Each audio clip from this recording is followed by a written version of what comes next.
Muito bem, senhoras e senhores, começando mais um Loucos por Automobilismo, edição número 143 do seu podcast favorito de velocidade. Estamos chegando para falar desse grande prêmio da Hungria. Já recuperou seu fôlego? Eu não, viu? Eu ainda estou aqui tentando encontrar o ar, porque que corrida, né? Aliás, que primeira metade de campeonato, né? Espetacular, com um encerramento, assim, que eu diria que fez jus aí a essa primeira metade, né? Mas eu não vou ficar aqui falando disso sozinho, vamos chamar aqui, primeiramente, o grande Adalto, porque ele já furou, né, o programa, já fez o vídeo dele lá no domingo, analisando. Vamos ver se sobrou alguma coisa. Sobrou alguma coisa para você falar nessa corrida, Adalto? Tem uma coisa que falhou, você fez o vídeo antes do Vettel ser desclassificado, então pelo menos isso você pode falar. É verdade, é verdade. Eu não tinha ideia, né, do que ele ia ser desclassificado. Eu acho que nem ele, né? Nem ele, grande Bruno Aleixo, grande Fábio Campos, grande confraria. Você falou uma coisa muito boa e faz o campeonato, primeira metade, espetacular. Eu acho que a gente não tem um campeonato assim há muitos anos, nem lembro quando foi o último. Nem Não, lembro. nem lembro. O pessoal tá lembrando de 2012, mas eu acho que esse campeonato tá melhor que o de 2012. Talvez esteja mesmo, porque a gente tem dois pilotos aí totalmente extra classe, né? Com carros parelhos, então, putz, tá muito bom mesmo. Adorei. Agora, a desclassificação do Vettel é uma pena, fiquei bem chateado, porque é, ele fez eu achei que ele fez uma ótima corrida, fez o que dava para fazer, tirou aquele peso que provavelmente estava nos ombros dele, né? E aí, por uma regra que não tem como ser contra essa regra, é igual a regra de medida, se o carro tem que ter uma medida, não pode ser um pouco maior, não pode. Ele acabou sendo desclassificado por culpa totalmente da equipe, mas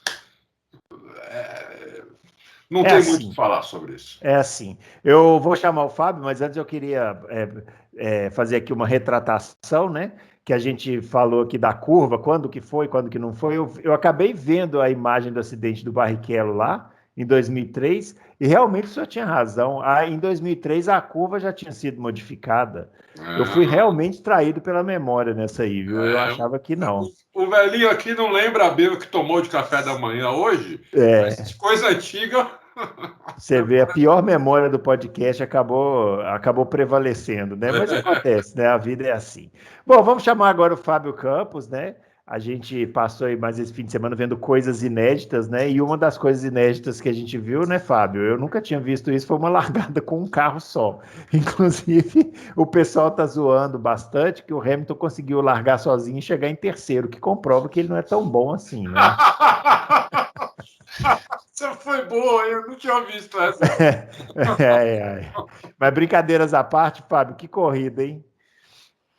Olá, Bruno Aleixo, olá, grande Adalto, olá para os nossos ouvintes que gostam, né, de boa discussão e que acompanham aí o nosso programa semanalmente.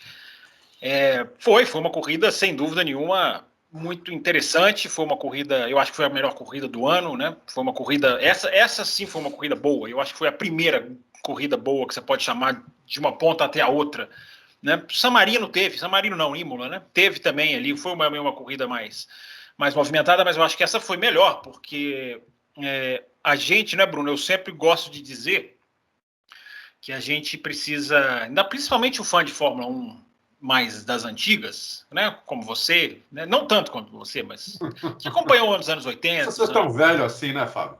Não precisa ser tão assim, os anos 50, mas dos anos 80, 90, eu sempre gosto de usar a expressão, né, atualizar o software, porque a gente precisa evoluir e aprender e ver que a Fórmula 1 é diferente em muitas coisas do que ela era 10 anos atrás, praticamente outra Fórmula 1.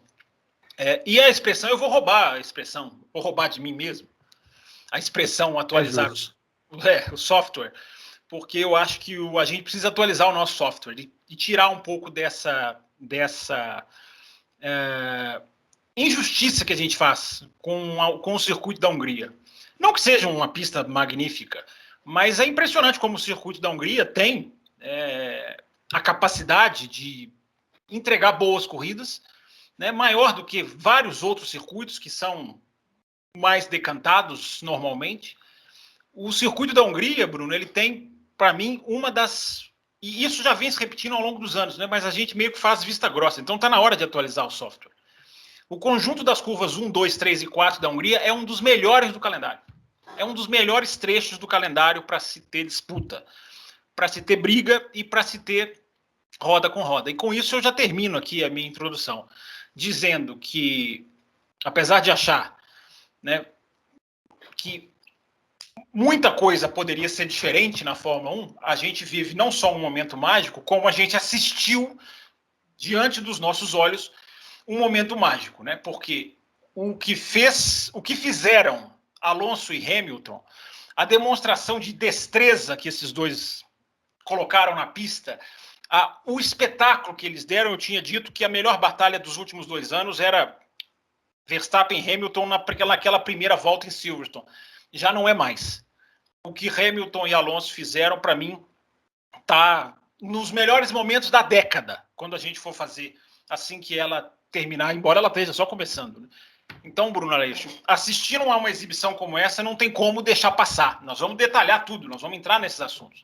Mas o que fizeram o Alonso, principalmente o Alonso, mas a habilidade dos dois, né, de lutar no limite mesmo por várias voltas. E por várias voltas, né? 10, 11 voltas, sim. Não foi uma volta só, foram várias voltas. Alonso deu uma aula ali de controle de carro, de defesa, impressionante. Deu uma aula total ali. Né? Quem quiser ter uma aula de pilotagem, pega essas 10 voltas aí e pronto, vai aprender um monte de coisa.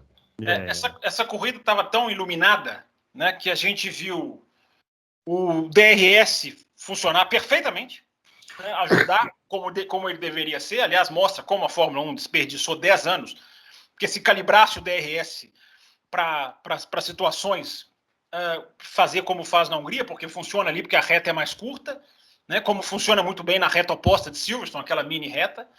Mas o dia era tão iluminado que o DRS ajudou, não fez ultrapassagem para os pilotos, colocou pilotos para posição de ultrapassar, o que é completamente diferente uma coisa da outra. E a gente teve até o jogo de equipe do bem, Bruno Aleixo, o jogo de equipe que engrandece o espetáculo, que é um piloto defender tanto a posição que favorece o seu colega para vencer a corrida. Então, até isso, o DRS funcionando bem e um jogo de equipe que dá para bater palma. Era como estava bem a Fórmula 1 na Hungria.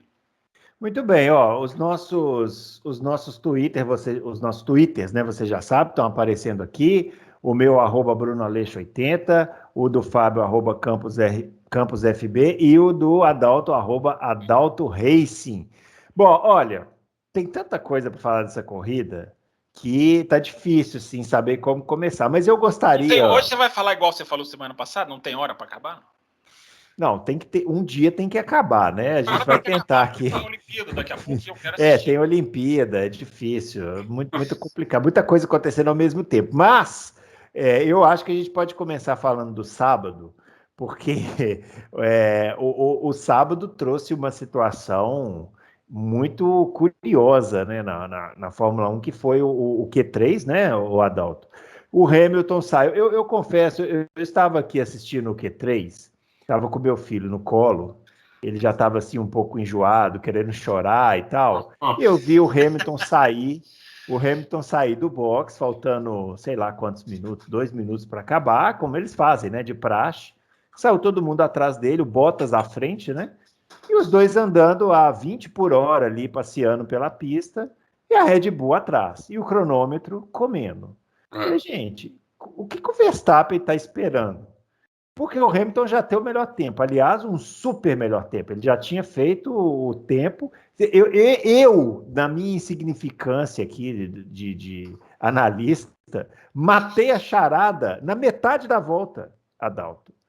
E o Hamilton ia ficar esperando ali até esfriar o pneu de todo mundo. Ele não precisava fazer o melhor tempo. E o Verstappen caiu que nem um pato, a Red Bull caiu que nem um pato, o Pérez sequer conseguiu abrir a volta. Como é que pode uma coisa dessa, senhora? Então eu vou além. Por causa disso, eu fui lá na F1 TV e coloquei a câmera on-board no carro do Verstappen. Isso. Né? Porque a câmera on-board para quem não sabe, no F1 TV, a câmera on-board é em tempo real, não é atrasada. E vai com rádio, né? Isso. E vai exatamente.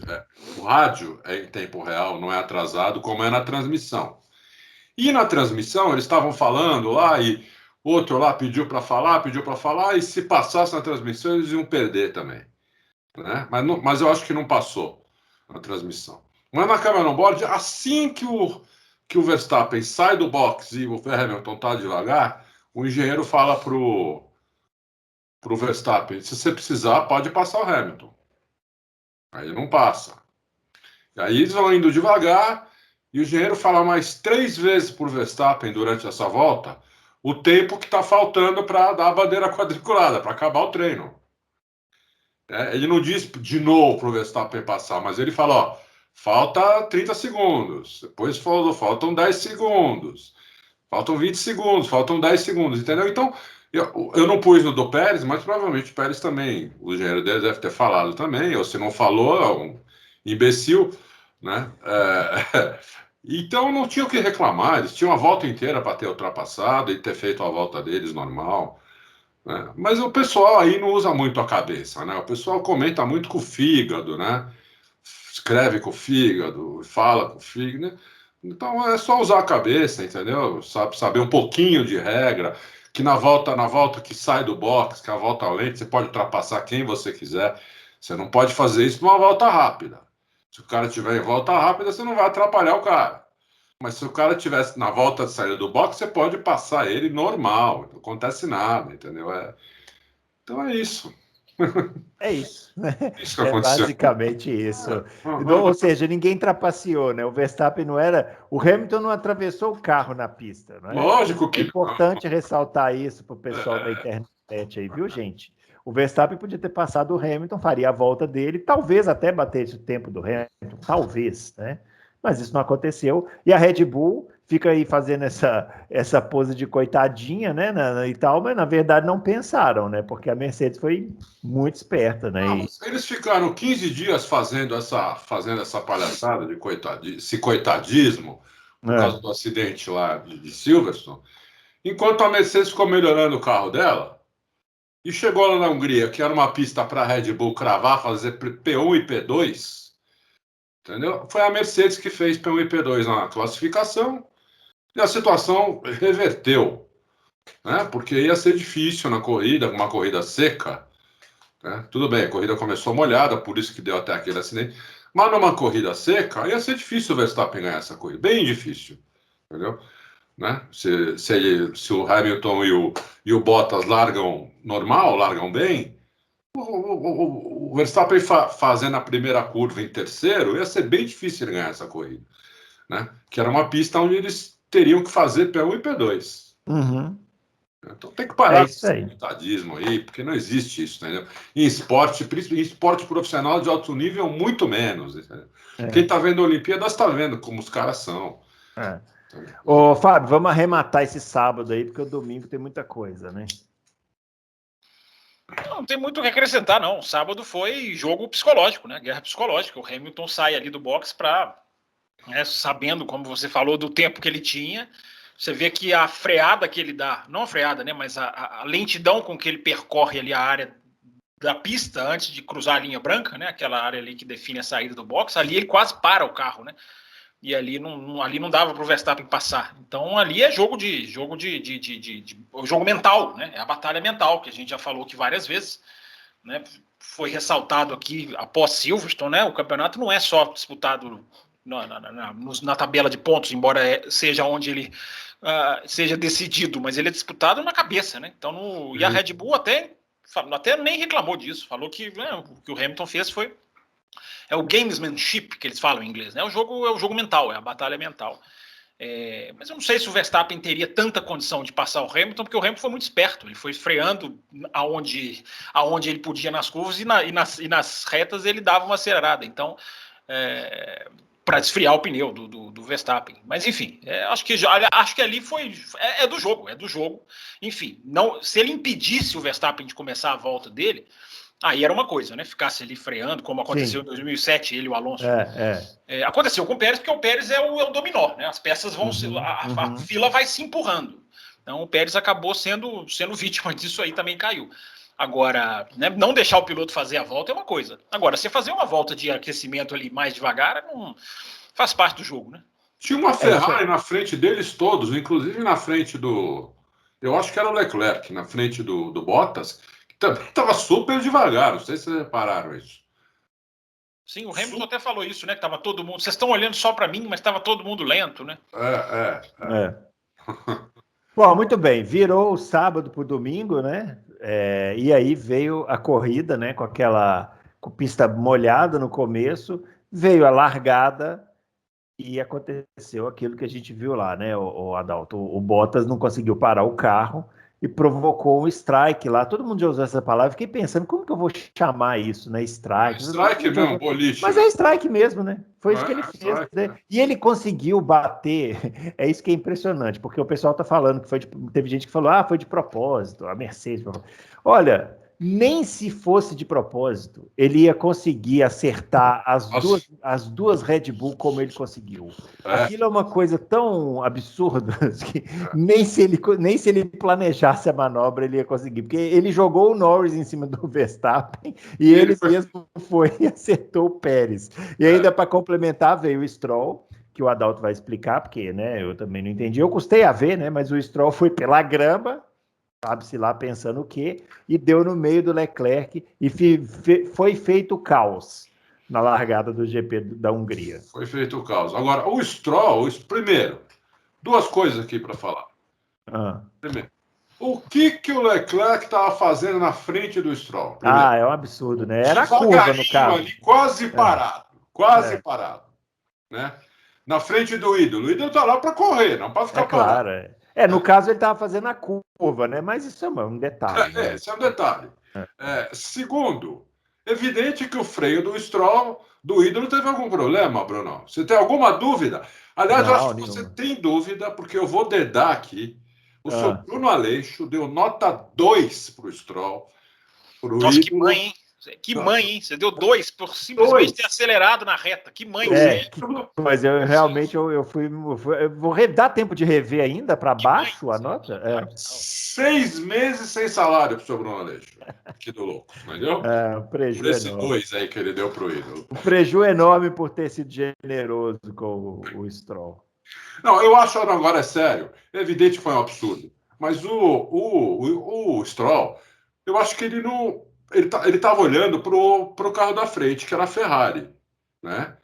E acho que ele não viu a pancada ali na frente e ele estava esperando que o Leclerc fosse fazer a curva normal.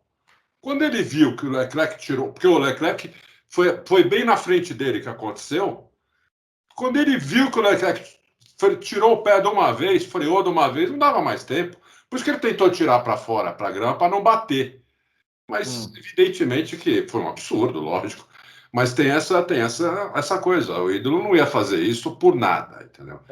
Para vocês... Que nem fez o Bottas, por exemplo. Então, para vocês poderem... para poder introduzir aí os comentários sobre o Bottas, na hora que aconteceu, o Rubens Barrichello fez um vídeo lá no Instagram dele que ele explicou...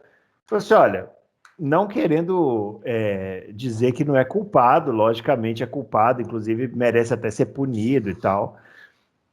Mas assim, o cara largou muito mal, ele arrancou pessimamente, a pista estava molhada, eles não sabiam o ponto de freada exato, e o Norris cruzou na frente dele, tirou a pressão aerodinâmica ali na hora da freada. Por isso que ele acabou perdendo completamente o carro e acertou a traseira do Norris. Seria uma explicação técnica aí. Né? É uma explicação muito razoável. Eu não tinha pensado nisso.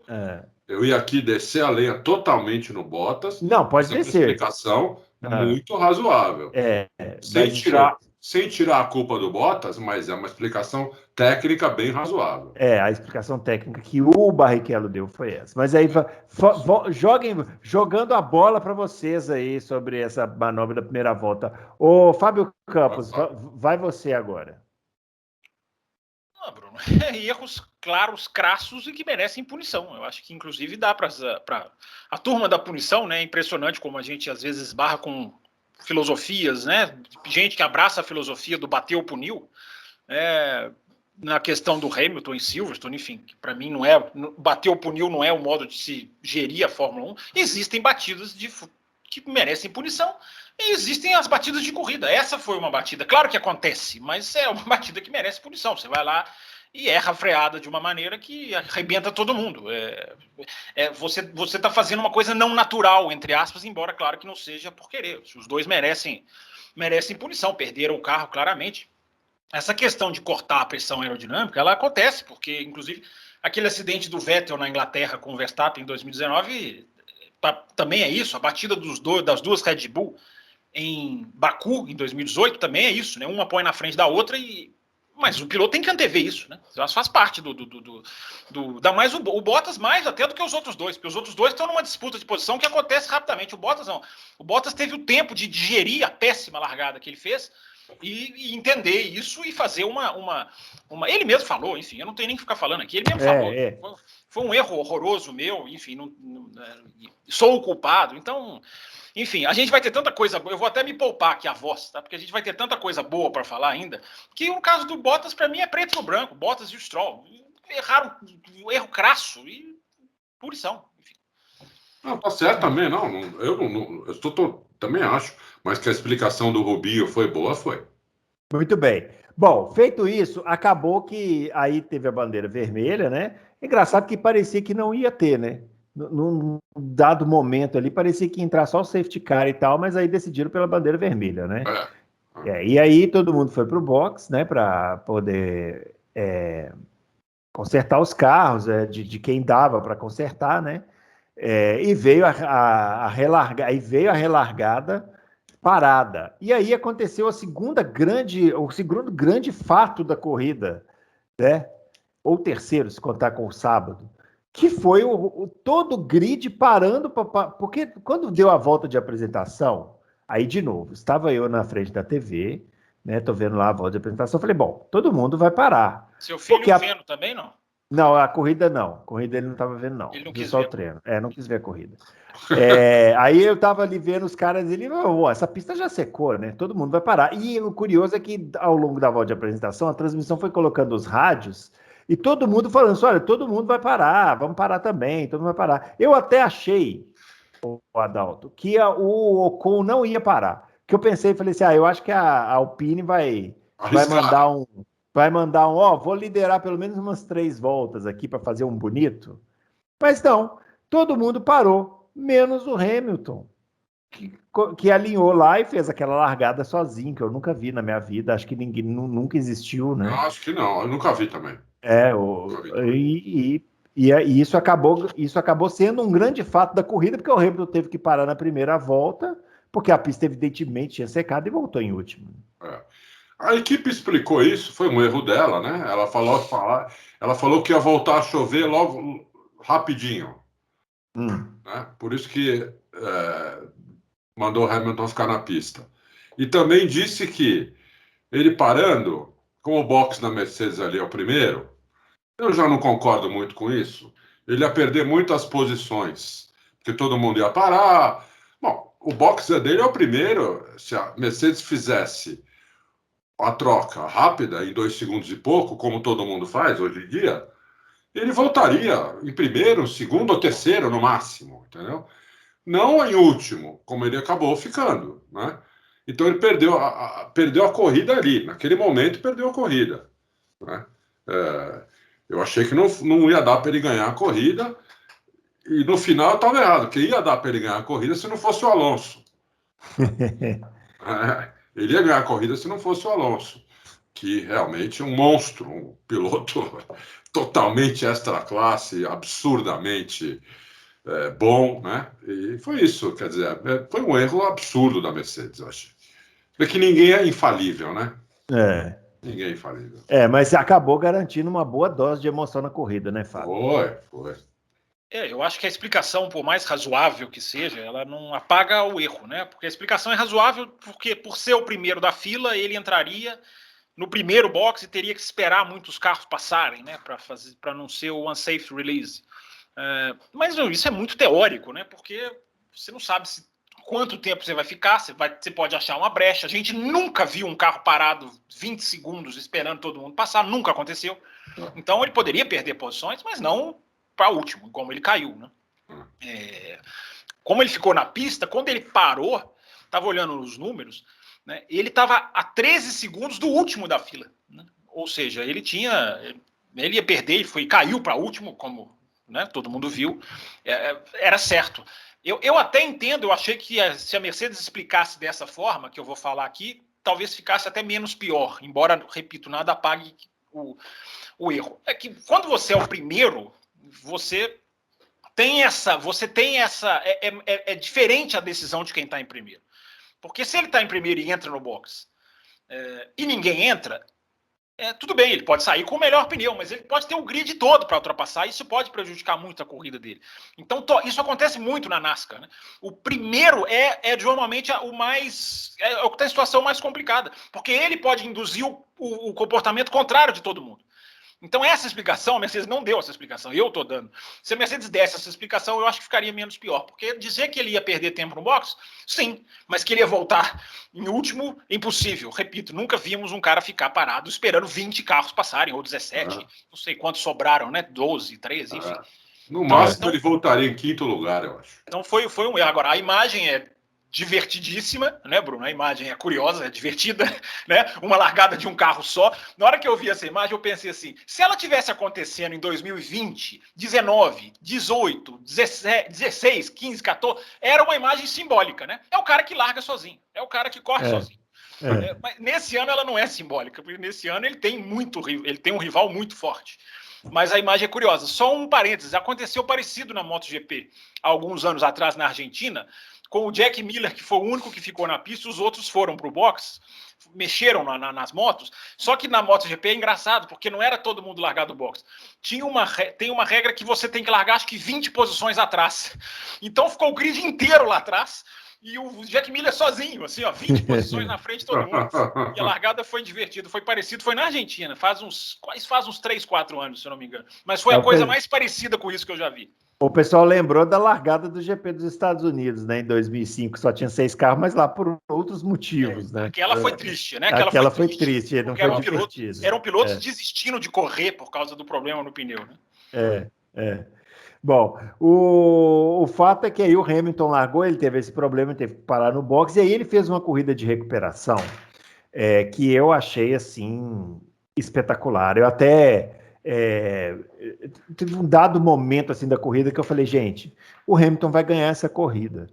Isso vai ser uma coisa absurda. Assim, eu não consigo imaginar nada mais espetacular do que o Hamilton conseguir ganhar essa corrida agora, porque além dele ter caído para último, ele ainda demorou para conseguir fazer as primeiras ultrapassagens, né, o Adalto, porque estava difícil de aproximar, aquele problema lá da pressão aerodinâmica e tal.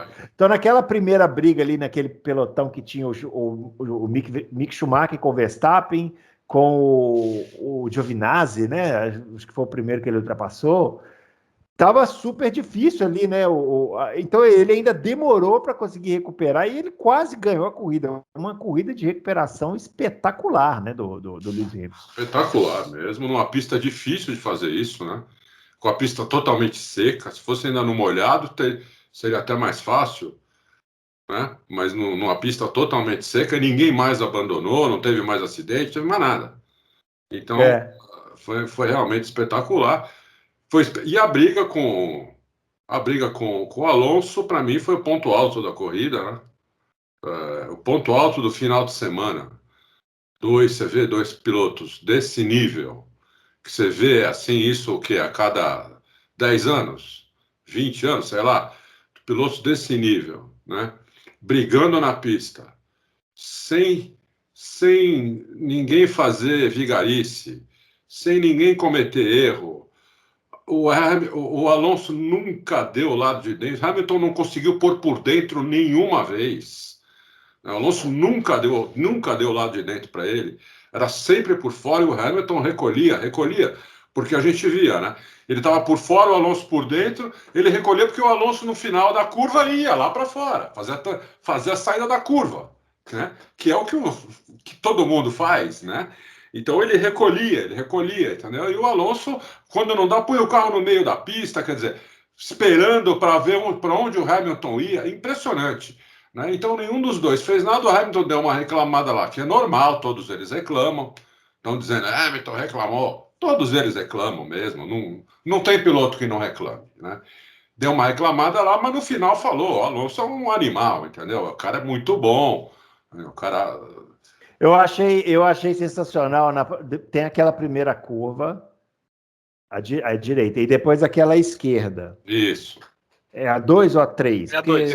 É a 2. Não, tem uma pequena mudança. Que não é contabilizada. Não, é a 3 aqui. É 2 ou 3? Não. Para a esquerda é 3. Não, para a esquerda é 2. Primeira, à direita. Para a esquerda é a 2. Aquela pequena mudança de direção depois da 1 não é contabilizada como um. Não contabiliza? Não, o Will estava até brincando ontem lá no café que eles chamam de 1A. Tá. A 2 é a para a esquerda, a 3, tanto que a curva 4 é a famosa, lá de cima, onde o Massa bateu. Tá. Então aí, ó, é na curva 2, então, que o Alonso colocava o carro no limite que ele podia até perder a dele, porque vários pilotos usam aquela curva ali por fora, né? Isso. Inclusive o Verstappen, por exemplo, na hora que passou o Mick Schumacher, foi ali por fora, então até tocaram rótulo. O Alonso, para não tomar ultrapassagem ali, porque o Hamilton ia fazer a mesma coisa, ele joga só até o limite, né? E deixa aquele espaço que não é jogar o Hamilton para fora da pista, mas não é também deixar o espaço, não dá para passar, né? Não dá para passar. Então, assim, é realmente assim, foi uma escolinha do professor Alonso, né? Foi, impressionante. Assim, impressionante. Muito legal, né? Eu acho que, você falando assim, eu lembro de brigas com o próprio Alonso, né? Que foi com o Schumacher lá em Imola. Duas vezes. Em 2006. Teve assim. muito boa em Indianápolis, do Alonso com o Hamilton. Mas ali em Indianápolis eles tiveram só um ataque, assim, né? Não chegou a ser a corrida, não chegou a ser várias voltas, um tentando passar. Não, acho que foi uma volta só.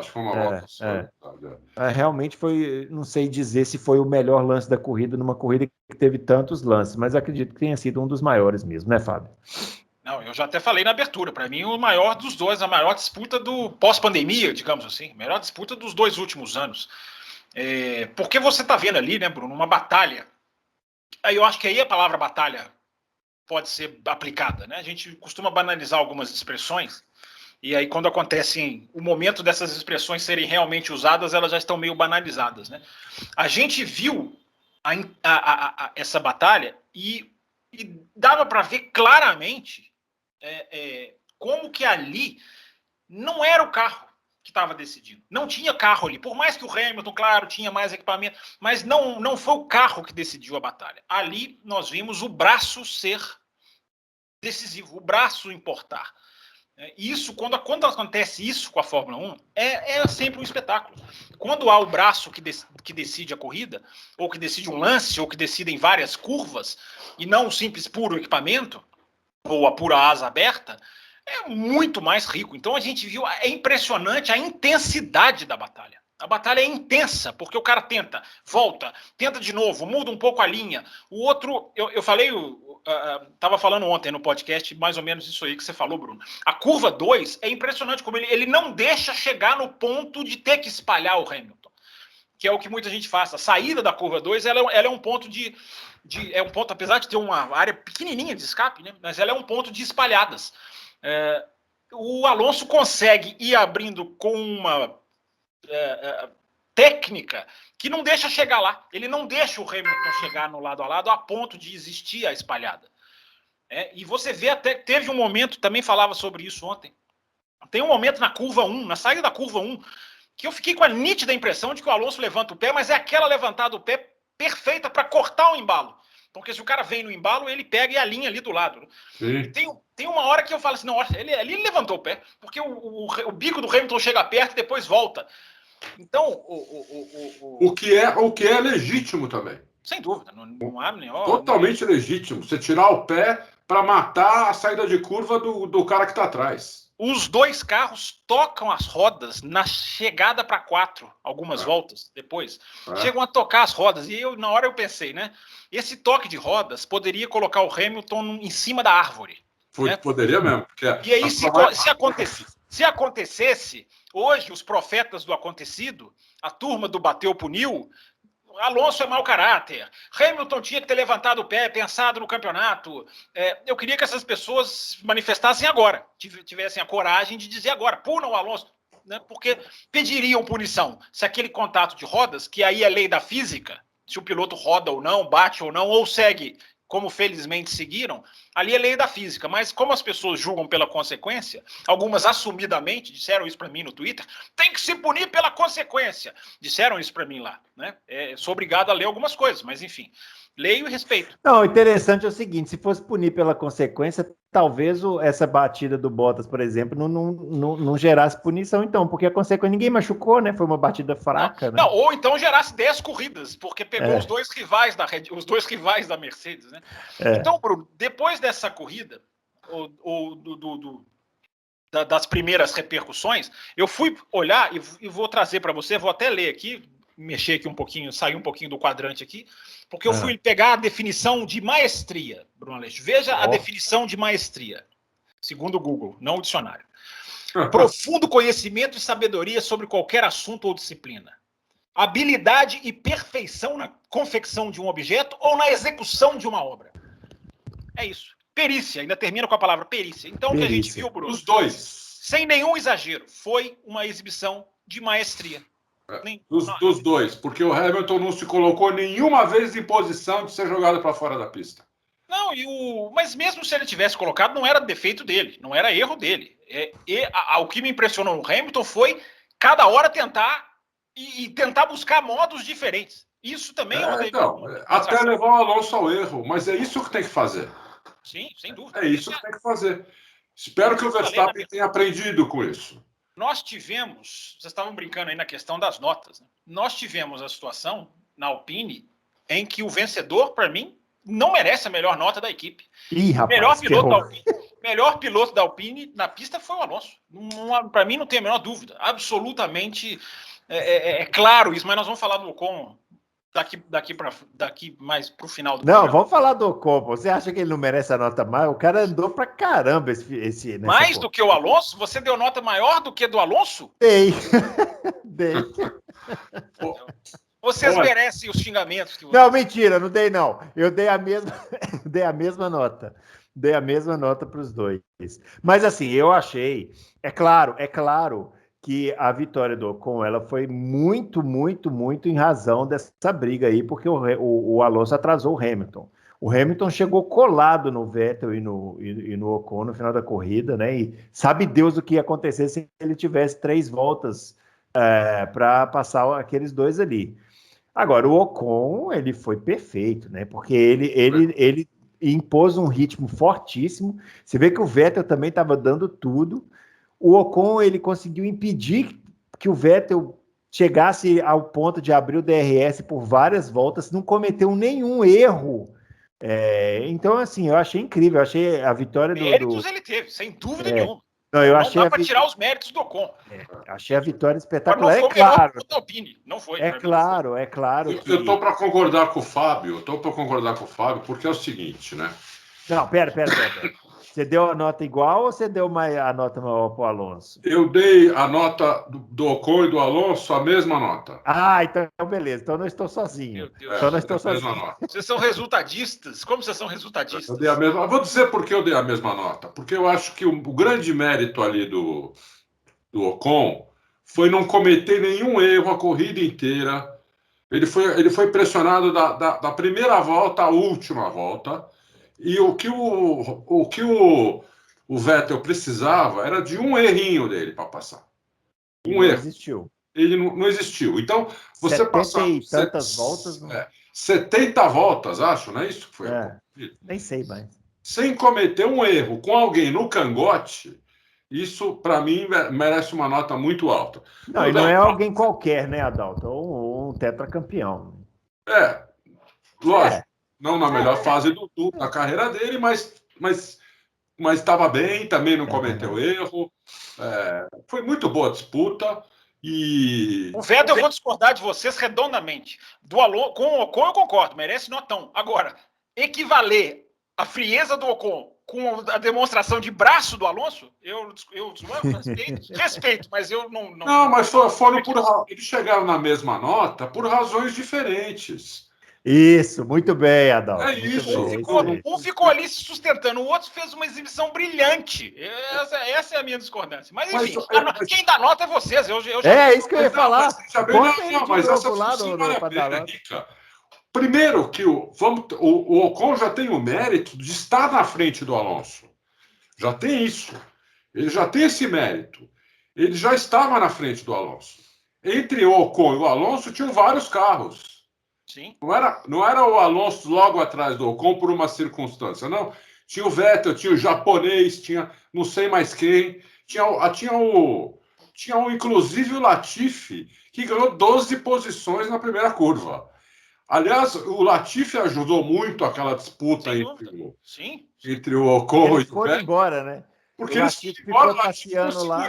A galera atrás. Foi decisivo. O Latifi ficou passeando lá, igual ele faz, né? E o pessoal foi embora, né? Os dois foram embora. Entendeu? Então, eu acho que eles chegaram na mesma nota por razões diferentes. Mas eu acho que tem que dar essa nota, que ele é um garoto inexperiente e estava segurando lá como falou o Bruno, tetracampeão, que pode não estar na sua melhor fase, e não está mesmo, mas ainda é um tetracampeão, não cometeu erro e estava lá com um motor melhor, abrindo o DRS em todas as voltas, 2 vezes, e não conseguia passar. Não por demérito do Vettel, porque o Ocon estava se defendendo bem sem cometer erro. Eu acho um barato primeira vitória de piloto. É uma coisa tão rara hoje em dia, né? Porque a Fórmula 1 tem tantas cartas marcadas assim em termos de desempenho, né? E principalmente desde 2014, né? Que aí vem um piloto e ganha a corrida pela primeira vez, igual foi do Gasly no ano passado, igual a gente já viu aquela do Maldonado, igual vimos o do Leclerc. Eu acho muito legal o piloto conquistando primeira vitória, assim. Eu também gosto muito. E ainda mais o Ocon, né? Que saiu da Force India daquele jeito esquisito, né? É isso que eu ia dizer. Não, jeito esquisito não. Eu queria perguntar para o seu Lawrence Stroll o que ele acha de ver os 2 pilotos demitidos dele ganharem corridas no espaço de 8 meses com equipes pequenas. Eu não estou nem contando a vitória do Pérez na Red Bull, mas no espaço de 8 meses, os 2 pilotos que ele mandou embora ganham corridas, enquanto o seu pupilo faz strike na largada. Eu queria muito perguntar para ele. Mas não... outro que quer ficar sem salário aí, ó. É outro que vai ficar todo mundo sem... Tem um também que deu nota 0 pro ídolo, rapaz. Entendeu? Esse vai ser executado no paredão. Sei. Mas fala aí do Ocon, Fábio, a primeira vitória do Ocon. Eu acho que teve, claro, seus méritos. Foi uma coisa absolutamente que não pode ser desconsiderado. O fator sorte. Ele estava ali, bateu um monte de gente na frente dele. Lógico, Não dá para se desconsiderar, né? Agora, foi menos sorte do que o Gasly em Monza, porque o Gasly em Monza, no meio da corrida, há uma reviravolta. Então, o Gasly, digamos que ele segura 50% da corrida na primeira posição. O Ocon não. O Ocon segura a corrida toda. Mais méritos para o Ocon do que para o Gasly, embora os dois mereçam aplausos. Agora, né, eu já li, né, inclusive até estou com um texto aqui salvo, porque preciso reler para esfregar os meus olhos, de que o Ocon já pode ser colocado na prateleira de Verstappen, de Leclerc. Eu estou brincando com vocês, mas o resultadismo é muito grande na Fórmula 1, é impressionante. O Ocon não muda de patamar por essa vitória. É uma vitória legal, é uma vitória que demonstra uma qualidade mental que é indiscutível, de ter segurado e ter tido a frieza de ganhar, né? Sempre lembro do japonês Nakagami, que liderou a primeira volta da MotoGP e largou na frente, caiu na 4ª curva porque não aguentou a pressão. Ele mesmo disse, tremi, né? O Ocon não, né? Aliás, a maioria dos pilotos de Fórmula 1 tem muito isso, né? Tem esse preparo. Então, o mérito do Ocon o Ocon, ele praticamente paga parte dos 3 anos de contrato que eu ainda não me convenci de ter sido. E olha que eu sou defensor do Ocon, né? Nós aqui no ano passado, eu me lembro que o Adalto falou, o Ricardo vai acabar com ele. Eu falei, não, vai ser pau a pau. Não foi pau a pau. Não dá para tapar os olhos, não dá para tapar o sol com a peneira. Então é um cara que tem que se provar. É um cara que vem de um ano muito ruim. É um cara que ficou no Q1 nas 2 corridas na Áustria. Essa vitória não muda de patamar. Embora vitórias possam mudar carreiras, né? A gente lembra a vitória do Vettel, que fez para a carreira do Vettel, né? Não que o Vettel tivesse tão mal quanto o Ocon, o Vettel já vinha crescendo, mas depois da vitória do Vettel em 2008 com o Toro Rosso, meu Deus, ele anda muito bem aquele final de campeonato, estava lá na ponta Interlagos, naquela corrida de decidir o título, entra 2009 já como um cara para ganhar a corrida e ganha, então, claro, aí já na Red Bull. Então, vitórias podem mudar carreiras. Agora, dizer que o Ocon, olha aqui, é nova, olha só, ele faz parte daquele grupo dos super notáveis, ainda não. Dizia isso lá conversando com o Matheus ontem no Café com Velocidade. Acho até que ele pode virar um grande piloto. Não acho que o Gasly possa. O Ocon eu acho que pode. Mas, calma, gente, uma vitória tem que ser analisadas as circunstâncias dessa vitória. Foi uma vitória de oportunismo e de cabeça, essas duas coisas, mas teve o oportunismo, teve vários fatores, a batida, a Mercedes errando a estratégia, o Alonso ajudando, ele não é menor por causa disso, mas na análise do desempenho, eu acho que isso tem que contar. Eu não concordo que o Ocon pode virar um grande piloto, eu acho que ali, grande piloto só tem 3 pode virar ali, Leclerc, Russell e... O Leclerc para mim já é. O Leclerc para mim já está nessa prateleira. Agora o Ocon pode. Eu acho que o Ocon pode evoluir. Mas eu ainda não me convenci dos 3 anos de contrato. É o que eu disse. É o que eu disse no comentário. Eu ainda não me convenci dos 3 anos de contrato. Ele paga parcialmente porque ele dá para a Renault um retorno com essa vitória financeiro até que vai ser lembrado mesmo se ele tiver mal daqui a 1 ou 2 anos. Mas isso não é desempenho, né? Isso é um resultado. Em desempenho, eu ainda quero ver ele fazer mais. E aconteceu uma coisa inédita nessa corrida, né? Também. Inédita. Uma coisa surreal. O Alonso aplaudindo efusivamente um companheiro de equipe que ganhou a corrida em cima dele. Novo Alonso, né? Mas novo Alonso. Ainda levantou, deu um abraço no Ocon, levantou o Ocon. Eu achei legal que ele deu a volta de desaceleração inteira ao lado do Ocon. Ao lado do Ocon. Não é que ele passou ali, deu aquele tchauzinho, aquele parabéns, que é claro que ele ia dar, mas e foi embora. Não, ele deu a volta inteira com o Ocon, esperou o Ocon cumprimentar todo mundo da equipe, dava para ver a câmera, filmou, né, ele ali paradinho esperando. Quando o Alonso deu uma declaração para a Sky Sports, 5 corridas atrás, não, aliás, 5 corridas atrás não, foi no Bahrein, foi no começo do ano, se não estou enganado, dizendo que o WEC, Mundial de Endurance, o ensinou a trabalhar em equipe, ele não fazia isso, porque no Mundial de Endurance, o WEC, você divide o carro, ou seja, se você quiser prejudicar o seu companheiro de equipe, você se mata, porque ele é companheiro de carro. Quando o Alonso disse essa frase, eu lembro até que anotei ela neste caderno, mas nunca a utilizei porque sempre achei que fosse conversa fiada. Parece que não é, parece que ele realmente está com um espírito de equipe. O Ocon fala, né? Para o Johnny Herbert, olha o Johnny Herbert lá, né? O Ocon fala, né? Me disseram, ele fala para o Johnny Herbert, que eu quero dizer, naquela entrevista ali saindo do carro, né? Ele fala, me disseram que o Alonso era um péssimo companheiro de equipe. Não é o que eu estou vendo. Então, enfim, é o que está acontecendo. Agora, dizer que o Alonso está lá dentro, não está incomodadinho, aí eu não chego a... Não, eu ia dizer o seguinte, o Alonso sabe que isso aí foi uma obra do acaso. Exatamente. Né? Porque se fosse um desempenho mesmo dos dois ali, a Alpine entrando na briga pelo título, ele não ia estar dando abraço. Bruno Aleixo, deixa eu te falar uma coisa. Mas daí não é só o Alonso, aí ninguém estaria. Não, deixa eu te falar mas o Alonso menos. Deixa eu te falar uma coisa, concordando com você. Eu aposto que tá, sim, né? Acho, né? Aposto, não cravo, que tá na cabeça do Alonso o seguinte: eu ajudei muito essa vitória. Lógico. Sim, lógico. Eu ajudei muito, ganhou muito por mim. E é verdade, nesse caso. E olha que é verdade mesmo. O Hamilton, ele vinha virando, quando ele voltou na última parada, ele vinha virando na casa de 1,18, 1,19 e os da frente 1,22. Ele estava batendo 4 segundos mais rápido. Aí a genialidade do Alonso. Né? Por isso que eu digo, o que a gente viu na Hungria não pode ser considerado simplesmente uma mera boa briga. Não, foi excelência. Foi demonstração de excelência. Não, gente, 4 segundos mais rápido.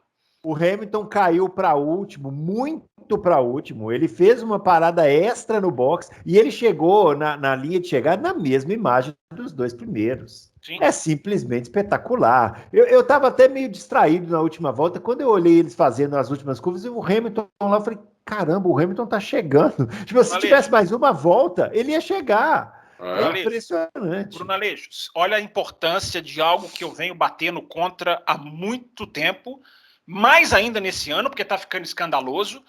Olha a importância de um piloto de equipe média defender a posição e não entregar a posição para um piloto que vem com um carro mais rápido. Olha, a gente viu na Áustria, na Inglaterra, os pilotos de McLaren, próprio Alonso, cederem em posição, desistirem da luta por vários mas fatores. aí também, Fábio, aí também os caras não têm essa capacidade, entendeu? Não tem. Mas veja bem, se alguém segura o Hamilton um pouquinho mais na Inglaterra, a chance do Leclerc ganhar é enorme. Só que o Norris, por exemplo, cede a posição para o Hamilton. Então, olha como é importante para uma corrida que haja luta, mesmo que ela dure pouco. Aí é de cada um, a habilidade de cada um, mas não entregar. Olha como fez a diferença, porque se todo mundo entrega, o Hamilton ia ganhar a corrida. É verdade. Como ganhou em Silverstone. O Leclerc precisava de alguém segurando o Hamilton por 1-2 voltas para o Leclerc ganhar em Silverstone. No caso, teria que ter sido o Sainz. Não, qualquer um. Eu digo qualquer um. Né? Qualquer um que a gente está falando do Alonso, mas... Mas aí eu discordo dele. Só que daí o programa vai até meia-noite. Mas eu discordo dele. O piloto, quando ele não está naquela briga, quando ele não está naquele nível de carro e começa a querer segurar um cara que está 4 segundos mais rápido atrás, ele se prejudica. Não foi o caso com o Alonso. Ele se prejudica. O Alonso, ele não conseguiu passar ninguém. Ele segurou o Hamilton 10 voltas, mas ali ele ficou. Entendeu? Se é um outro piloto, se é um piloto da McLaren, sei o quê, que está querendo ganhar uma posição, ele deixa o Hamilton passar, porque a briga não é com o Hamilton. Ele vai destruir o carro dele, vai destruir pneu, vai destruir freio. Para quê? Para segurar um cara atrás, que ele não vai conseguir segurar a corrida inteira, e ele vai prejudicar quem ele vai chegar na frente. Por isso que eu não concordo com isso. Não, é sim, porque o nome do jogo para mim é corrida de carros, é lutar e defender. Agora, o buraco que existe na Fórmula 1 é que gera isso. A culpa não é... Eu não ponho tanto a culpa nos pilotos. O Will lá no café, ele bate contra o Norris. Eu falo com ele, o Will, não é o Norris, é uma mentalidade dessa do buraco. Buraco que existe entre os pilotos. Porque existe, esse buraco existe, é real, eles sabem disso, entendeu? Sim, o buraco não pode existir. Para mim, a moral da história é essa. Em 2022, a esperança é que esse buraco não existe, para que a gente volte a ver pilotos não cedendo, porque é muito pobre, é muito triste. Você vê o cara, não, esse cara aqui é mais rápido que o meu, ele está em outra categoria. Aí fica muito chato. Olha a diferença que fez para a Hungria, quando um cara de equipe média bate de frente. Vamos ver se o carro do ano que vem acaba com isso, né?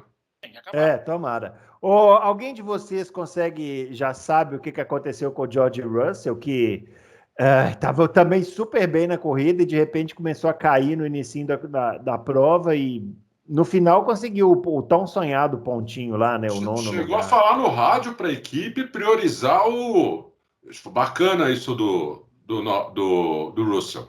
Falou no rádio, prioriza o Latifi porque mais importante eu tô mal aqui e o mais importante agora é a gente marcar ponto. Mas por que ele foi parando Bruno Aleixo, na primeira volta? Vou te explicar. Quando os carros alinham da bandeira vermelha, alinham para fazer a saída, todo mundo no box e o Hamilton na pista, o Russell vem pela pista lateral e ganha a posição desse pessoal todo. Quando todo mundo estava ali. Na hora, se você vê a imagem, na hora que libera o box, ele está fora da fila. Então ele vem e entra. Então o que aconteceu? A direção de prova, corretamente, ao invés de puniu, acabou, cartão vermelho, não, a direção de prova manda um rádio para a equipe dizendo, olha, ele tem que voltar para onde ele estava, senão vai dar problema. Então por isso que ele levanta o pé, deixa os 5 carros passarem, são 5 ou 6. Não são dois só, Fábio?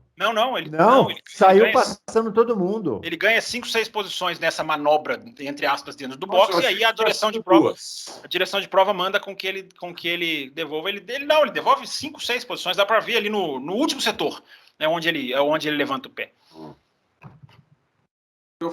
Tá, entendi. Não, eu achei que ele tinha tido um problema no carro. Eu achei que ele tinha tido um problema no carro, quando eu vi a imagem, assim. Né? Não, a TV inglesa pegou esse rádio da direção de prova, mandando ele devolver as posições. Agora, vai ter mais do Russell aí ou eu mato aqui agora? Pode falar. esse rádio que o Adalto lembrou é interessante, mas mais legal ainda, eu até coloquei lá no meu Twitter, é o choro dele, né? Na entrevista após a corrida, em que ele chora pelo ponto da Williams, né? Chora pelo resultado da Williams, né? E isso é muito legal, porque, né, nessa Fórmula 1 das redes sociais, que vocês dois aí esbarram muito mais do que eu, porque os dois chegam revoltados com coisas que eles leem, veem, ouvem, e eu fico pensando como eu sou privilegiado, porque eu nem esbarro com essa turma. Ele vai lá, escreve e sai, né? Cara de pau. Fábio, quando vai fazer a barba, sai serragem. Não, mas eu realmente não tenho contato com esses pensamentos eu não vi ninguém falar que foi proposital. Eu não estou duvidando de vocês. Certamente alguém deve ter falado mesmo que foi proposital a batida. Alguém não, muita gente. Esse nível de loucura, eu não esbarro com ele. Eu sou muito privilegiado, muito privilegiado. Mas na Fórmula 1 das redes sociais, o cara já está com a cabeça na Mercedes. O cara não está nem aí para nada. O cara só... Olha como o cara está envolvido com a equipe, né? Olha como o cara está ali entendendo a Williams, o drama da Williams. Porque, né, o que eu disse algumas semanas atrás, o ponto, quem precisava era o Williams, não ele. O futuro dele está certinho, está encaminhado, né? Ele já podia estar pensando... Aliás, ele testou com a Mercedes hoje, né? Vocês viram, né? Hoje nós estamos gravando, dia 3 ele testou lá. Vai conhecer o carro um pouquinho. O futuro dele é a Mercedes, enfim. Mas é interessante ele chorar pelo ponto da Williams. Eu acho isso muito legal. Mostra um envolvimento. Né? Entender que é uma gigante que está de joelhos, né? Porque a Williams é uma gigante de joelhos, que está sendo reestruturada agora. Impressionante a diferença que mudança de gestão faz. Né? O Jos Capito até disse isso também ontem no podcast. O Jos Capito disse que identificou que os dois departamentos da Williams não se falavam, o departamento de pista e o departamento de fábrica, que competiam entre eles. Olha que coisa, né? Não é a competição saudável, porque para quê? A pista quer ser melhor do que a fábrica ou a fábrica quer ser melhor do que a pista, ganha quem com isso? E o Jos Capito disse, o Jos Capito, para quem não sabe, é o chefe da Williams hoje. Hoje ele é o cara que comanda, ele é o CEO, ele é o Toto Wolff da Williams. Olha que impressionante, olha a situação que a Williams estava. E agora não, está trazendo muita gente da Volkswagen, o Jos Capito como o principal, que trouxe lá aquele Demaison, que também era da Volkswagen, enfim, está trazendo gente de fora, fazendo mais ou menos o que a McLaren fez, trouxe o André Seidel de fora da Fórmula 1. Então, Bruno, a gente já vê claramente os resultados, né? Mas o choro do Russell, para quem não viu, está no Twitter oficial da Fórmula 1, eu retuitei, é muito legal, ele sentindo, se emocionando mesmo, chorando de verdade, aquele choro de verdade de quem falou, olha, a gente batalhou tanto por esse ponto e ele veio. Eu queria só chamar a atenção para um assunto aqui que a gente ainda não falou, que foi o Verstappen, né? Porque eu vi uma foto do carro, alguém tirou uma foto do carro do Verstappen de frente, assim, não sei se vocês viram essa foto. Essa foto aí... E interessante, né? Porque você vê que o carro ficou meio pela metade. Mas ele não voltou para a pista assim. Ah, tá. Aquilo lá foi quando ele parou na bandeira vermelha. Isso, eles arrancaram, porque ali estava tudo danificado. Eu olhei aquilo e falei, caramba, ele fez um milagre, então. Tá todo mundo achando que ele voltou para a pista assim, não. Aquilo eles tiraram, que estava tudo danificado, então eles tiraram fora, aí eles voltaram com aquilo, um monte de silver tape. Isso. Dá para ver claramente o prateado, né? Um monte de silver, porque é a coisa que usa assim, no automobilismo desde que existe, né? É impressionante, né? Quem já viu de carro assim na pista, né? Cheio de silver tape, na Fórmula 1 nunca tinha visto um carro com tanto silver tape assim. Eles voltam aquilo para o carro, evidentemente que com uma eficiência metade do que era para ser, ou menos da metade, sei lá quanto, e ele volta para a pista com aquilo tudo grudado no carro com silver tape, mas ele não volta daquele jeito que está naquela foto, que muita gente está achando que ele guiou o carro assim depois. Não foi aquele jeito, não dá para guiar o carro. Nem Deus guia o carro daquele jeito. Mas ainda assim estava difícil, né? Deu para ver ali, porque... Até que ele ficou quantas voltas para passar uma Haas na frente dele? Pois impressionante, né? E isso que eu ia falar também, né? O Mick Schumacher fazendo um bonito ali, hein? Segurando o Verstappen, dando um cartãozinho de visitas, hein? É mais um que defende posição contra o carro mais rápido, tá vendo? Que legal. E os dois tocam na saída da 2, os dois tocam. E no final, mesmo com o carro todo remendado, ele ainda conseguiu passar o Ricardo. O Ricardo... Não, mas o Ricardo também estava com o carro danificado. O Ricardo não estava com o carro inteiro, mas não tem nem comparação que aconteceu nos dois carros, né? O Ricardo também estava...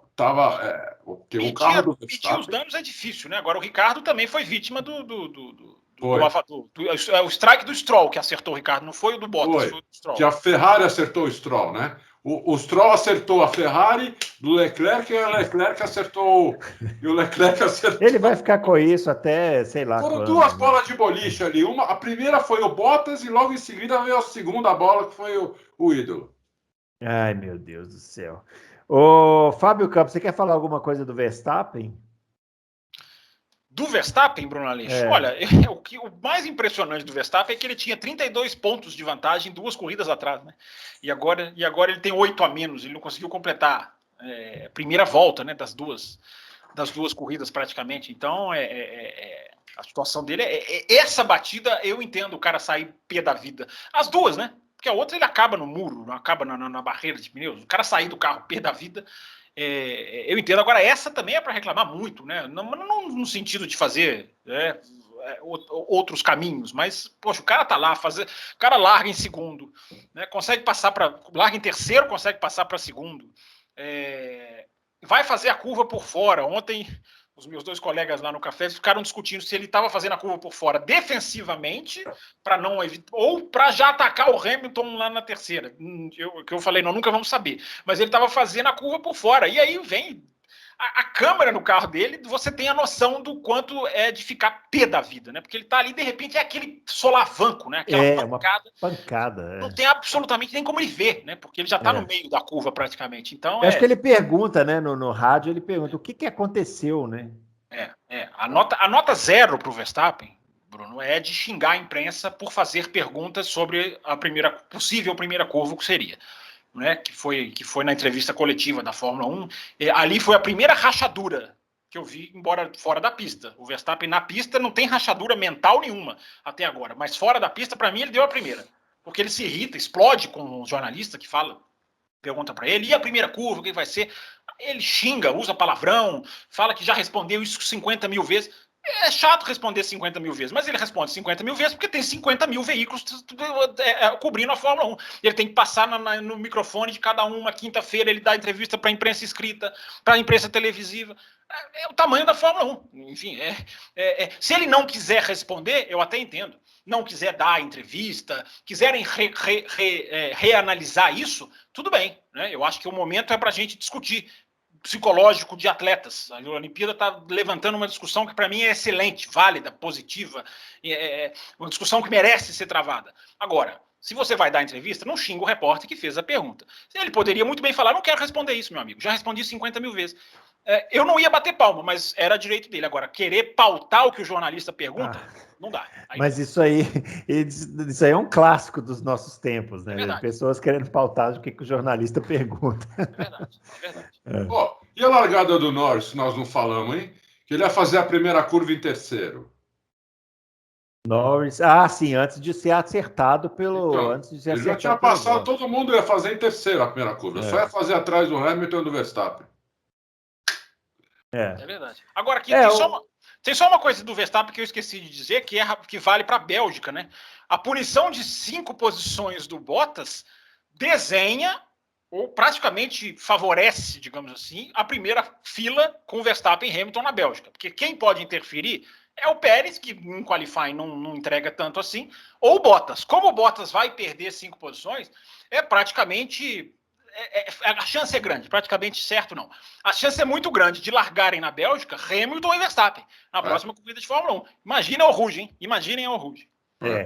Uma coisa que eu queria falar com vocês, que até o Adalto comentou no vídeo dele, não sei se foi de sábado, de domingo, a questão do motor, né? O Verstappen possivelmente terá punições aí até o final da temporada, né? Olha só como pode render ainda aquele acidente de Silverstone. Como é que vocês acham que fica esse campeonato agora com o Hamilton na liderança? aparentemente sem ter o melhor carro, embora está difícil de enxergar com clareza, né? Qual carro é melhor, Red Bull, Mercedes, parece uma coisa meio nebulosa, assim. Mas a verdade é que, como o Fábio disse, o Verstappen tinha uma vantagem enorme no campeonato e ela foi simplesmente dizimada em 2 corridas, né? Eu estou um pouco curioso para ver como vai ficar esse campeonato e ainda mais com esse fator punições aí. Olha, é o seguinte, o Verstappen tinha o melhor carro até a Inglaterra. Quando eu digo carro motor, né? Carro motor. A partir desse final de semana, quando a Honda viu que precisava trocar o motor do Verstappen, presta atenção, quando a Honda viu que precisava trocar o motor do Verstappen, eu não tenho essa informação, mas eu acho, eu vou buscar essa informação, mas ainda não consegui. Eu acho que já não foi com potência máxima mais o motor, porque eles sabem que esse motor agora precisa durar 12 corridas. Então, eu acho que agora o motor Honda não vai ter mais aquela potência que estava, vai ter uma potência menor. Então, vai ser muito difícil agora a gente saber quem vai ganhar as próximas corridas. Talvez a Red Bull tenha que tirar a diferença no carro, e eu não sei se dá. Porque a Mercedes que falou que ia parar, não parou. Desse carro da Hungria tinha várias atualizações, além do pacote que já estava pronto para a pista da Hungria. Esse carro tinha várias atualizações, o carro estava muito melhor do que era o pacote original para a Hungria. Então a Mercedes não parou com o desenvolvimento e a gente não sabe agora, é chute o que vai acontecer agora dia 29 em diante. Porque será que a Mercedes vai finalmente parar com as atualizações ou vai usar os pacotes que já estão preparados e prontos para as próximas pistas, né? Será que a Honda vai falar, vamos deixar com potência máxima, porque esse motor, mesmo se a gente tirar um pouco de potência, ele não vai aguentar 12 corridas, então em algum momento vai tomar a punição. Então é melhor agora ir com potência máxima para poder ganhar as corridas, para fazer uma diferença.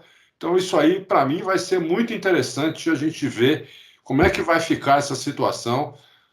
Eu acho que daqui 2, 3 corridas vai dar para a gente saber já, mas eu vou tentar saber antes.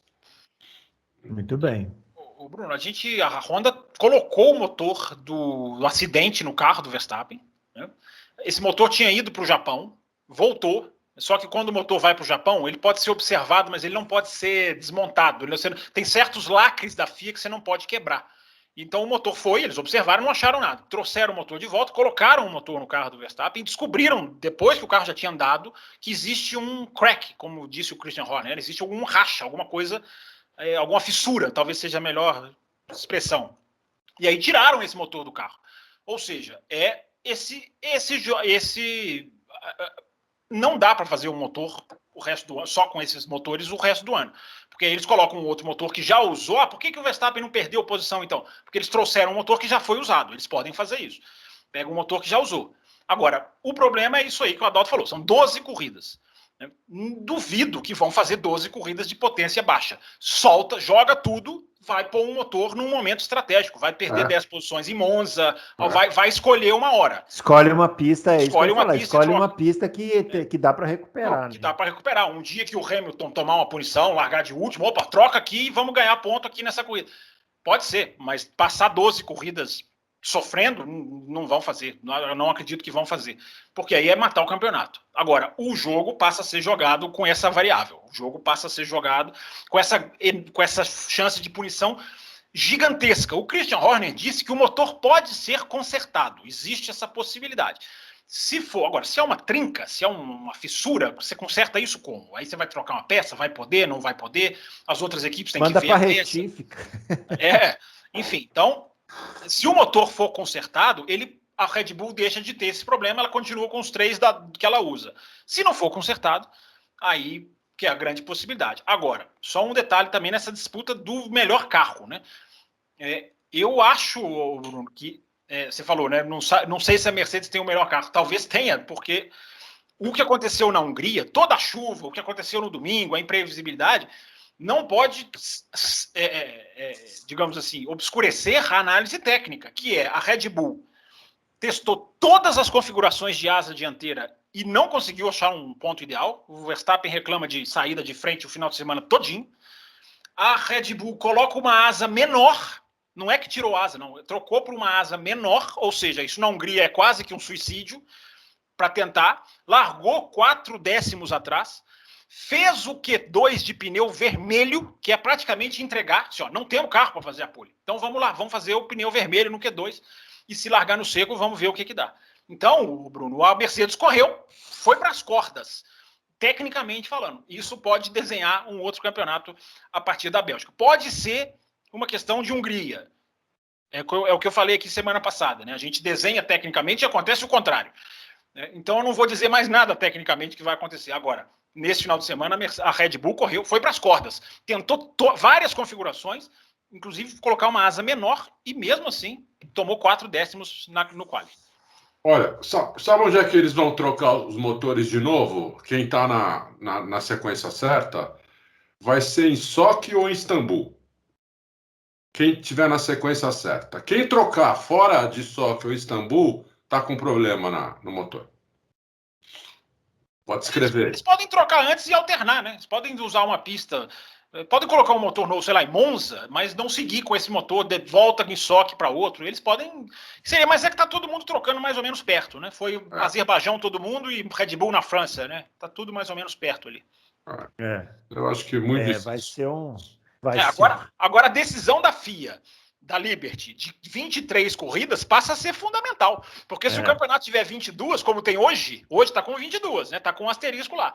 22 é um jogo, 23 é outro. Então, o número de corridas no campeonato passa a ser, claro, sempre foi fundamental, mas passa a ser mais impressionante por causa dessa variável do motor, né? Não, e ainda tem... Isso não tá. A Austrália já foi cancelada mesmo, né? Não, mas o asterisco eu falo assim, quem substitui, né? Fala assim, tá. Em Nürburgring. O dono da pista do Texas, o administrador, estava na Hungria, já acertando os últimos detalhes para fazer de fazer 2 corridas lá. Então, enfim, o calendário vai mexer muito ainda. Vai dar muita briga, viu? Briga dentro da pista, fora da pista. Eu acho que a gente ainda vai testemunhar muitas coisas. Falar aí fora da pista, não sei se você viu, o Toto Wolff foi pedir desculpa para o Horner não estendeu a mão. Não quis saber. Não quis saber. Eles estão. A Red Bull tá numa postura bem equivocada, né? Bem equivocado, e achei equivocado também, sinceramente, o Toto Wolff pedir desculpa, entendeu? Também não tem nada que pedir. Não entendi desculpa. Nada. Como vai pedir desculpa do quê? Não foi nada feito de propósito. A não ser que ele tenha falado alguma coisa que a gente não estava presente e viu. Porque... Não foi nada feito de propósito, mas eu acho que é meio cortesia quando um piloto seu tira 2, eu acho que é meio cortesia você ir lá e falar, não foi de propósito, né? Eu acho. Sim, não foi de propósito, mas não, eu queria me desculpar, eu entendo. Eu não teria falado nada, achei esquisito o Totó falar isso, entendeu? E foi tão esquisito que ele tomou ficou ali no vácuo. Ficou no vácuo, né? O Christian Horner não quis saber. A postura da Red Bull está bem belicosa mesmo, né? Vai. Para finalizar aqui, queria que a gente falasse um pouquinho... Gostei dessa palavra, muito bonita, belicosa. É bonita essa palavra. Eu não estou sendo irônico, não. Essa palavra é bonita mesmo. É bonita, anota aí. Eu queria que a gente falasse rapidinho, embora o Adalto já tenha falado um pouco, mas sobre a desclassificação do Vettel, né? Que foi a última notícia, o último desdobramento da corrida. Depois, acho que a Aston Martin até recorreu, né? Tentou lá... Eles vão tirar 1 litro e 400 ml de lá. Se conseguirem tirar, melhor. Olha, eu vou falar para vocês. O Vettel e o Ocon pararam na pista antes, né? Eles voltaram a pé para o box. Quando isso aconteceu, eu falei, tem coisa aí, hein? Acabou dando punição só pro Vettel, né? Mas é porque... Peraí, é porque não tem problema você parar na pista se o carro chegar no box nas condições de combustível. De combustível, pois é. Mas eu falei, mas eles pararam... Eles pararam por causa disso. Por causa disso. Não ia ter Não, peraí. O Ocon, vocês não estão considerando uma coisa. O Ocon, ele dá a volta da vitória e passa do box. Tá. Isso eu não reparei. Eu não reparei também. Eu achei que o Ocon fosse fazer 2 voltas de comemoração, que ia ser fantástico, né? Ele ia receber lá uma reprimenda, né? Mas ia ser fantástico. Uma nota de repúdio. Ele recebeu a nota de repúdio. Nota de repúdio, como o Vettel recebeu. O Vettel recebeu reprimenda por usar a camisa. Absurdo, né, meu? Usar a camisa. O Vettel, olha, vou falar. O Vettel devia ter feito assim pra FIA. Não, o Vettel deu uma declaração mais ou menos nessa linha, assim, não tão agressiva, mas o Vettel falou assim, olha, podem me punir, eu faria de novo, vou fazer de novo. Vocês estão falando por causa da máscara lá, não, da camiseta. A camiseta. A missão é porque a camiseta pode ser usada na hora de ajoelhar, Bruno Aleixo, mas deve ser retirada na hora do hino. E ele não retirou. Tá. E não foi só ele, não. O Stroll, o Sainz e mais um que eu não tô lembrando também não retiraram. O Bottas não retiraram, enfim. Mas a camisa do Vettel era mais significativa, né? Porque a camisa do Vettel é contra o caminho da Idade Média que a Turquia quer ser. Idade Média? A Hungria quer voltar para a Idade. O presidente da Hungria deve ser muito ruim morar num país com um presidente ignorante. Deve ser bem ainda chato. Ainda bem que nós não passamos por isso. Porque o presidente da Hungria quer colocar uma lei, quer questionar se homossexuais devem ter direitos iguais ou não. Que é um absurdo, que é uma coisa da Idade Média. E o Vettel... Idade Média? Meu Deus do céu, como ser humano... O Fábio, você escreveu uma coisa no Twitter, não lembro quando agora... Você falou assim, preciso repensar a passagem do ser humano pela Terra. Não, foi no WhatsApp. Foi no WhatsApp, isso. Sim. Então eu achei aquilo espetacular. Realmente, meu. Acontece com o ser humano, não dá para entender. Não dá para entender mesmo. Parabéns ao Hamilton e ao Vettel, que foram os que bateram de frente. O Hamilton colocou um post que eu até retuitei. Foi no dia do protesto da Red Bull, eu até coloquei no Twitter. Esse é um protesto que merece manchetes e holofotes. O Hamilton falando, gente... Pelo amor de Deus, né? Esse referendo é covarde. O Hamilton foi até agressivo. É um referendo para ver se tira direitos de homossexuais. Meu Deus, Idade Média. Idade Média. Pois é. Mas aí o Vettel acabou sendo desclassificado. A questão foi o combustível. Não tinha a quantidade de combustível necessária lá para fazer essa é a questão. Sim. Ou seja... e aí o pessoal fala que a gente nunca acha que tem que punir. Bom, isso aí é uma infringência à regra, né? Então não tem nem. Isso não tem como a gente ser contra, isso é um erro da equipe, né? Porque o Vettel deve ter usado mais gasolina que o previsto. Lembrando, né, que o carro de Fórmula 1 não tem o marcador de gasolina, né? Isso. Então, agora é muito estranho, mas é muito estranho, né, gente? Porque a Hungria, o motor não está no giro máximo hora nenhuma, praticamente, né? Mas os dois fizeram a corrida... Tanque cheio. Oi? Fala, Dalton. Eles não devem ter ido com o tanque cheio. É o erro do cálculo, né? Porque se acaba o combustível em Monza, tudo bem, você fala, né? O cara pé embaixo, motor no giro. Agora, a Hungria não é pista de giro alto. E o ritmo dos dois foi forte a corrida inteira, né? Não dava para aliviar, né? Exatamente. O Ocon e o Vettel, né? Bom, é isso, né? Finalizando aqui, então, o Fórmula 1. Rapidinho aqui, Stock Car, teve corrida em Curitiba, né? Eu gravei e não assisti até agora. Pois é, vitória do Ricardo Maurício na primeira corrida, do Thiago Camilo na segunda corrida. De novo, a segunda corrida muito melhor do que a primeira, assim, é o que dá para falar, né?